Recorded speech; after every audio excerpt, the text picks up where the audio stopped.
Friends, Siemens MicroMaster 420 drive complete installation किस तरह किया जाता है समझ लेते हैं। जिसमें हम समझे कि माइक्रोमास्टर ड्राइव में आपको पोटेंशियोमीटर की वायरिंग किस तरह से करना होती है। यदि आप ड्राइव को 2 वायर मोड में रन कर रहे हैं तो एक सिलेक्टर लगाकर किस तरह से वायरिंग की जाएगी। यदि आप 2 वायर मोड में एक रिले लगाकर ड्राइव को पुश बटन के जरिए स्टार्ट स्टॉप करना चाहते हैं तो वायरिंग किस तरह से की जाएगी। 3 वायर मोड में आपको वायरिंग किस तरह से करना होती है। इसके अलावा माइक्रोमास्टर ड्राइव को इंस्टॉलेशन के लिए आपको क्या क्या पैरामीटर्स सेट करना होंगे, सब कुछ आज के वीडियो में हम समझने वाले हैं। वीडियो थोड़ा बड़ा जरूर होगा बट इस वीडियो को वॉच करने के बाद आपका माइक्रोमास्टर ड्राइव कंप्लीट इंस्टॉलेशन के रिगार्डिंग जो भी डाउट होगा सब कुछ क्लियर होगा। चलिए वीडियो स्टार्ट करते हैं। और सबसे पहले हम माइक्रोमास्टर ड्राइव में कौन कौन से टर्मिनल्स दिए जाते हैं समझ लेते हैं। देखिए यहाँ पर पावर टर्मिनल्स की बात की जाए तो L1, L2 एंड L3 यहाँ पर आपको पावर सप्लाई के 3 फेज कनेक्ट करना होगा। यहाँ से आपको U, V एंड W यहाँ पर आपको 3 टर्मिनल पर आपके मोटर टर्मिनल्स कनेक्ट किए जाएंगे। अर्थिंग के लिए आपको यहाँ पर कनेक्ट करना होता है। चलिए टर्मिनल्स की यदि हम बात करते हैं तो यहाँ पर देखिए सबसे पहले पोटेंशियोमीटर के टर्मिनल आप वॉच कर सकते हैं। जो 1 नंबर टर्मिनल होता है इसमें आपको ड्राइव से +10 वोल्ट मिलता है। 2 नंबर पॉइंट से आपको 0 वोल्ट मिलता है।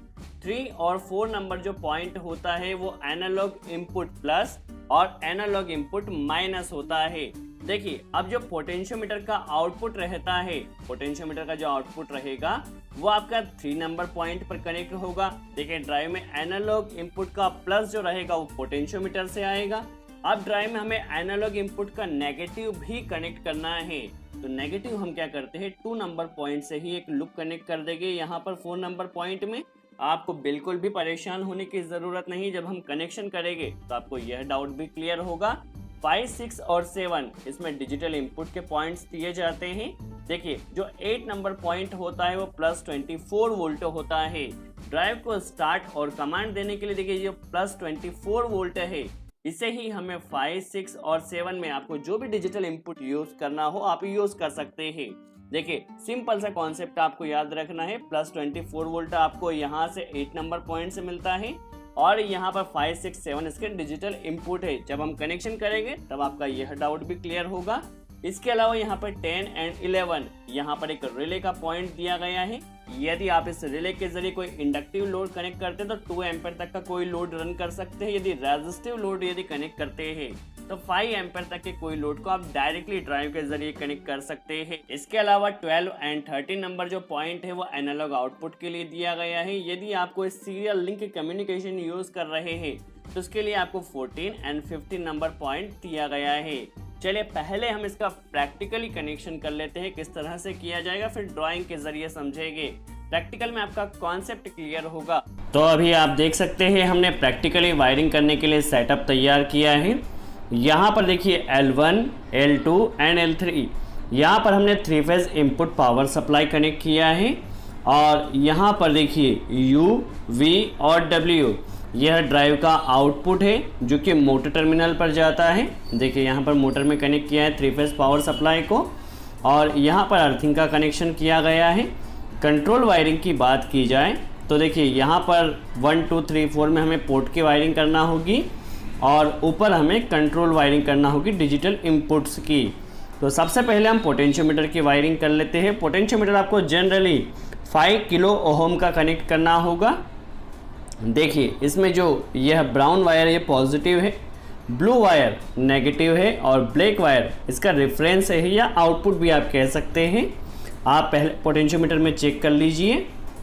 चलिए यहाँ पर कनेक्शन करने के लिए कनेक्टर को आपको हल्का सा अंदर की तरफ दबाना होगा। देखिए इस तरह से काफ़ी आसानी से कनेक्टर इसके बैठ जाएंगे। 1 नंबर पर हमने पॉजिटिव कनेक्ट किया जो कि 10 वोल्ट पोटेंशियोमीटर में गया है। 2 नंबर पॉइंट पर देखिए कनेक्टर को हमने दबाया है जो कि 0 वोल्ट होगा हमारे पोटेंशियोमीटर में जाएगा। 3 नंबर पॉइंट एनालॉग इनपुट जो कि ड्राइव में जाएगा। पोटेंशियोमीटर का आउटपुट है 3 नंबर पॉइंट। देखिए यहाँ पर कनेक्ट कर दिया है। अब 2 नंबर पॉइंट और 4 नंबर पॉइंट पर जैसे हमने कहा था आपको एनालॉग इनपुट यहाँ से नेगेटिव जाएगा, जो पॉजिटिव रहेगा वो पोर्ट के जरिए आएगा और नेगेटिव हमने डायरेक्ट 2 to 4 में लिंक कनेक्ट कर दिया है। अभी यहाँ डिजिटल इनपुट्स की बात की जाए तो 8 नंबर पॉइंट यहाँ पर 24 वोल्टेज डीसी सप्लाई है, तो यहाँ पर एक कनेक्टर हमने ऑलरेडी कनेक्ट किया है 8 नंबर पर। 9 नंबर पर 0 वोल्ट है। चलिए अभी देखिए 5 नंबर पॉइंट जो इसका है वो डिजिटल इनपुट फॉरवर्ड के लिए हम यूज़ करें DN1 को, और 6 नंबर जो पॉइंट है वो डिजिटल इनपुट सेकंड है जो कि हम रिवर्स के लिए यूज़ करेंगे। अब यदि आप 2 वायर मोड में वायरिंग करते हैं तो सिंपल सा, यदि 8 और 5 को आप डायरेक्टली शॉर्ट करते हैं तो आपके मोटर ने रन करना चाहिए। यदि आपने 2 वायर मोड में सिलेक्शन किया है, नॉर्मली हम यहाँ पर एक सिलेक्टर लगाते हैं, सिलेक्टर के ज़रिए स्टार्ट करते हैं। देखिए 8 नंबर पॉइंट से हमने कनेक्टर लिया है और 5 नंबर पॉइंट को जैसे ही हम शॉर्ट करते हैं, देखिए हमारी मोटर यहाँ पर रन करती है। 24 वोल्ट जैसे ही डिजिटल इनपुट को मिलेगा हमारी मोटर रन करती है। 2 वायर मोड में हम यही करते हैं, या तो हम सेलेक्टर स्विच लगाते हैं या पुश बटन लगाकर कनेक्शन करते हैं। चलिए आप प्रैक्टिकली सिस्टमेटिकली किस तरह से कनेक्शन किया जाएगा हम ड्राइंग के जरिए समझ लें। तो आपने देखा किस तरह से सीमेंस माइक्रोमास्टर 420 ड्राइव में प्रैक्टिकली हमने कनेक्शन किया था। उसी कनेक्शन को पहले हम ड्राइंग में 2 वायर मोड में वायरिंग समझ लेते हैं। तो 2 वायर मोड में देखिए सबसे पहले हम एक पोटेंशियोमीटर कनेक्ट कर रहे हैं और एक सिलेक्टर स्विच जो कि फॉरवर्ड रोटेशन के लिए यूज किया जाएगा। देखिए पोटेंशियोमीटर का यह प्लस होता है जहां पर हमें 10 वोल्ट कनेक्ट करना होता है, या इसका नेगेटिव होता है जहां पर हमें 0 वोल्ट कनेक्ट करना होता है। आप पहले पोटेंशियोमीटर में चेक कर लीजिए कहां पर पॉजिटिव कनेक्ट करना है, कहां नेगेटिव कनेक्ट करना है और कहां से हमें पोटेंशियोमीटर का आउटपुट मिलेगा। देखिए यह जो पॉइंट है यहाँ से हमें पोटेंशियोमीटर का आउटपुट मिलेगा, तो इससे हमें 3 नंबर पॉइंट पर कनेक्ट कर देना है। देखिए जब पोर्ट को हम रोटेट करेंगे तो यहाँ से 3 नंबर पॉइंट में इस पोटेंशियोमीटर के जरिए एनालॉग इनपुट का प्लस यहाँ पर 3 नंबर पॉइंट में आएगा। जैसा कि हमने ड्राइंग में भी देखा था कि हमें एनालॉग इनपुट का प्लस भी कनेक्ट करना है, एनालॉग इनपुट का माइनस भी कनेक्ट करना है। तो यहीं से हम माइनस को लेते हैं 2 नंबर पॉइंट से और इसे 4 पर लूप कर दिया है। अभी देखिए हमारे ड्राइव में एनालॉग इनपुट पोर्ट के जरिए आ रहा है प्लस, और नेगेटिव हमने डायरेक्ट कनेक्ट किया है। तो यह तो हमारी हो गई पोटेंशियोमीटर की वायरिंग। अब हमें फॉरवर्ड स्टार्ट के लिए सिलेक्टर स्विच की वायरिंग करना है। सिलेक्टर स्विच के पीछे हमें एनो एलिमेंट कनेक्ट करना होगा।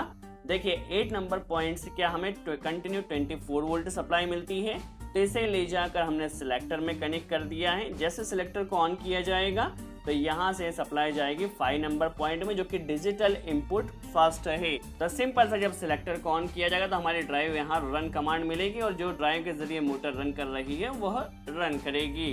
तो ये तो हुआ 2 वायर मोड में सिलेक्टर के जरिए। यदि आप एक रिले लगाकर वहां पर इसे पुश बटन के जरिए स्टार्ट स्टॉप करना चाहते हैं तो किस तरह से वायरिंग होगी वह भी समझ लेते हैं। सिंपल सा पोर्ट की वायरिंग आपकी उसी तरह से रहेगी।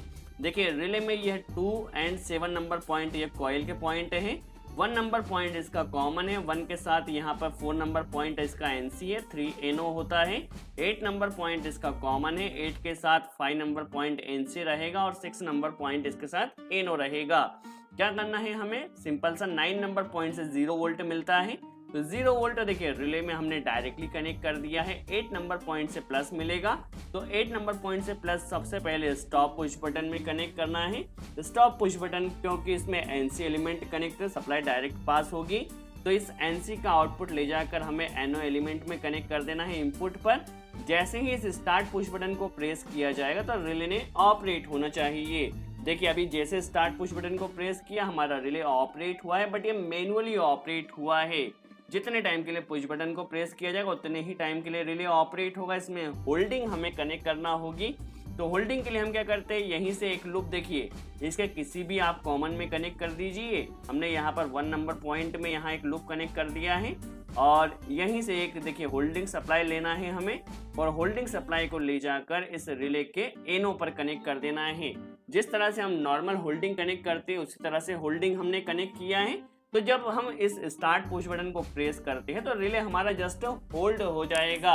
अभी हमें ड्राइव को रन कमांड भी देना है, तो रन कमांड के लिए देखिए 8 नंबर पॉइंट से हमें प्लस मिलता है, तो 8 से ही एक कनेक्टर लेना है। तो आप 8 से एक कनेक्टर यहाँ पर ला सकते, चूंकि यहाँ पर भी 8 से ही सप्लाई आ रही है, तो एक कनेक्टर हमने प्लस का यहाँ पर रिले के सेकंड कॉमन में दे दिया है। जैसे ही पुश बटन को प्रेस करते हैं रिले ऑपरेट होता है, तो यहाँ से सप्लाई मिलेगी 6 नंबर से और यह जाएगी 5 नंबर पॉइंट में। तो 2 वायर मोड में आप स्टार्ट स्टॉप पुश बटन के जरिए भी वायरिंग कर सकते हैं या फिर सिलेक्टर लगाकर भी वायरिंग कर सकते हैं। यदि आप 3 वायर मोड में वायरिंग कर रहे हैं और आपने वहां पर 2 सेलेक्टर लगाया फॉरवर्ड रोटेशन के लिए और रिवर्स रोटेशन के लिए, तो सिंपल सी वायरिंग है, पोटेंशियोमीटर की वायरिंग सेम रहेगी। 8 से आपको एक कनेक्टर लेना है, इसे फर्स्ट फॉरवर्ड के सिलेक्टर में कनेक्ट कर देना है। जैसे फॉरवर्ड सिलेक्टर को ऑन किया जाएगा, ये जाएगा हमारे 5 नंबर पॉइंट में, डिजिटल इनपुट फर्स्ट में यहाँ पर आ गया है। जैसे फॉरवर्ड सिलेक्टर को आपने ऑन किया तो यहाँ पर आपका देखिए डिजिटल इनपुट फर्स्ट में सप्लाई आ जाएगी। यहीं से देखिए इसके इनपुट से ही जो 8 नंबर पॉइंट से सप्लाई आ रही है ड्राइव के, यहीं से इनपुट से आपको एक कनेक्टर लेना है, इसे रिवर्स के सिलेक्टर में कनेक्ट कर देना है। जैसे रिवर्स सिलेक्टर को ऑन किया जाएगा तो digital input second 6 number point में यह सप्लाई आ जाएगी। और 6 नंबर पॉइंट हम रिवर्स रोटेशन के लिए यूज कर रहे हैं, तो हमारी जो मोटर है वो रिवर्स डायरेक्शन में रन करेगी यदि हम रिवर्स सिलेक्टर को ऑन करते हैं। तो सिंपल सा ये हमारे पास 2 वायर मोड और 3 वायर मोड में हमने वायरिंग किया है। अब कौन कौन से पैरामीटर्स हमें सेट करना होगा समझ लेते हैं। अब यदि पैरामीटर्स की बात की जाए तो सबसे पहले आपको P3 पैरामीटर सेट करना होगा, जो कि यूजर एक्सेस लेवल है। इस यूजर एक्सेस लेवल में आपको 3 सेट करना हो, जो कि फॉर एक्सपर्ट यूज ओनली है। जैसे ही आप पैरामीटर 3 में 3 सेट करते हैं, आपको ड्राइव के सभी पैरामीटर्स नजर आएंगे। तो सबसे पहले आपको P3 में 3 सेट कर देना है यूजर एक्सपर्ट लेवल को। सेकंड आपको P10 पैरामीटर सेट करना होगा, जो कि पैरामीटर ग्रुप फॉर कमीशनिंग है। ड्राइव में प्रोग्रामिंग के लिए आपको यहाँ पर P10 में 1 सेट करना हो, जो कि क्विक कमीशनिंग के लिए दिया गया है। तो P10 में आपको 1 सेट कर देना है। इसके बाद कुछ इंपॉर्टेंट पैरामीटर जैसे कि P300 है सिलेक्ट मोटर टाइप। यदि आप P300 में 1 सेट करते तो असिंक्रोनस मोटर, जो कि इंडस्ट्री में हम ज़्यादातर जो मोटर का यूज़ करते हैं वो असिंक्रोनस मोटर होती है। तो यहाँ पर आपको P300 में 1 सेट करना है। यदि आपके पास सिंक्रोनस मोटर है तो फिर आपको वहाँ पर 2 सेट करना होगा। इसके अलावा P304 जो कि है रेटेड मोटर वोल्टेज, आपके मोटर का वोल्टेज कितना दिया गया है, जो कि आपको मोटर की नेम प्लेट पे दिया गया होगा। 3 फेज मोटर है तो 415 वोल्ट आप यहाँ पर सेट कर सकते हैं। नेक्स्ट पैरामीटर है P305, जो कि मोटर रेटेड करंट, आपके मोटर का फुल लोड करंट कितना है वो आपको P03 में सेट करना हो। उससे ज्यादा जैसे ही एम्पेयर जाता है तो आपकी मोटर वहां पर ट्रिप हो जाएगी। नेक्स्ट पैरामीटर है P307 रेटेड मोटर पावर, आपकी मोटर कितने किलोवाट की है यह आपको 307 में इंटर करना। नेक्स्ट पैरामीटर P310 जो कि motor rated frequency, that means आपकी मोटर कितनी फ्रीक्वेंसी पर रन करती है। इंडिया की फ्रीक्वेंसी 50 हर्ट्ज होती है, तो नॉर्मली आपको मोटर के नेम प्लेट पर मिल जाएगा 50 हर्ट्ज, आपको इसमें सेट कर देना है। इसके बाद आता है सबसे important parameter P700 selection of command source. आपको ड्राइव को स्टार्ट कीपैड के जरिए करना है, टर्मिनल के जरिए, दैट मीन्स पुश बटन लगाकर, पोर्ट लगाकर। यह जो कनेक्शन होता है वो टर्मिनल के जरिए कहलाता है।